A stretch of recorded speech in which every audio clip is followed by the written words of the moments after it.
Nagsama-sama ang Filipino community sa Japan para iparating ang kanilang hinaing sa kasalukuyang Philippine government.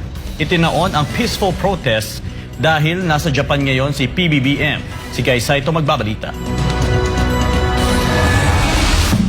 Mga isyu ng flood control projects at panawagan para sa transparency ang pangunahing agenda ng isang lawful assembly na inorganisa ng ilang Filipino groups dito sa Japan.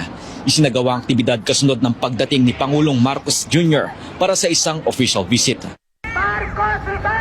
Hindi pinalagpas ng mga Pinoy sa Tokyo ang pagkakataon para iparating ang kanilang galit sa pamahalaan ng Pilipinas, lalo pat nasa Japan ngayon si Philippine President Ferdinand Bongbong Marcos Jr. para sa isang 4-day state visit. Sa peaceful protest, kinontra ng Filipino community ang napabalitang pagsusulong ng Constitutional Assembly o CONAS para sa term extension ng kasalukuyang administrasyon, bagay na naunang inilahad ni Senator Amy Marcos. Sinisingil din ng mga Pinoy ang resulta ng flood control investigation. Karamihan kasi sa mga dumalo sa mga pang protesta ay mula sa mga lugar sa Pilipinas kung saan palpak ang flood control projects. Sobra na po, BBM. Ang flood control na ninanakaw nyo, ibalik nyo na po. Sobra-sobra na po ang paghihirap. Marami na pong namatay. Ikinababahala rin ng mga Pinoy ang pagbabalik ng illegal na droga sa Pilipinas. Hindi raw kasi malakas ang anti-drug efforts ng Marcos Jr. government.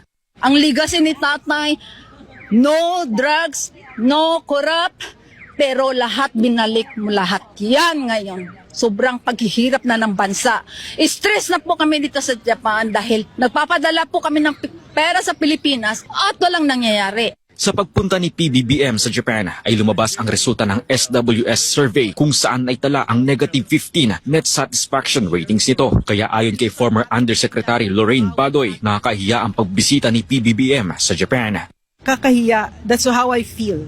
Kaya and pumaharap siya sa isang gobyerno na napakaayos, no? Isang gobyerno na may dangal, isang gobyerno na hindi nagnanakaw sa mga mamamayan nila at saka talaga nagsisilbi. Haharap siya sa isang prime minister na mahal ng mga Hapon, tapos siya ang trust rating niya -15. Batid rin daw ng mga Pilipino dito sa Japan ang pagkakaiba sa reception ni PBBM at ni former President Rodrigo Duterte. Parehas daw nasaksihan ng Japan Philcom ang pagtanggap kay Marcos at FPRRD na dumalo sa bansang Hapon noong 2017.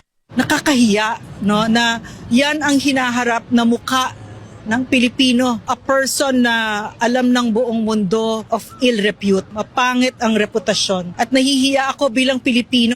Nung si PRRD yung pumupunta dito, ano siya, well accepted, highly respected, is beloved by the Japanese people and highly respected by the Japanese leaders, by the Prime Minister, si Shinzo Abe at the time. Samantala para sa Japanese UN Human Rights Advocate na si Shunichi Fujiki, mas marami ng mga Hapon ngayon ang nakakaalam sa tinawag niyang political persecution kay dating Pangulong Duterte. Si Duterte ay nakakulong ngayon sa ICC sa The Hague, Netherlands dahil sa kasong crimes against humanity bunsod ng kanyang war on drugs. We are giving a lot of information in different directions, so probably the government will hear about that.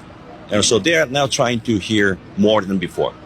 So this humanitarian ground, yes, his age is very advanced and also physically it's getting worse than before. So we need to save him in some way. Patuloy din ang panawagan ni Mr. Fujiki sa ICC na pagbigyan ng hiling na interim release ni FPRRD at dalhin ito sa Japan para magpagamot. Magpapatuloy rin daw ito na makipagtulungan sa Filipino community sa Japan para ipaabot sa gabinete, mga mambabatas at sa mismong Prime Minister ng Japan ang kaso ni FPRRD.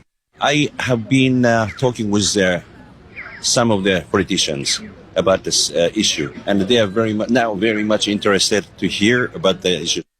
Binigyan din ng mga organizer na ang layunin ng kanilang peaceful assembly ay hindi ang manggulo, kundi ang paghingi ng malinaw na sagot sa mga tanong na bumabagabag para sa karamihan ng Pilipino.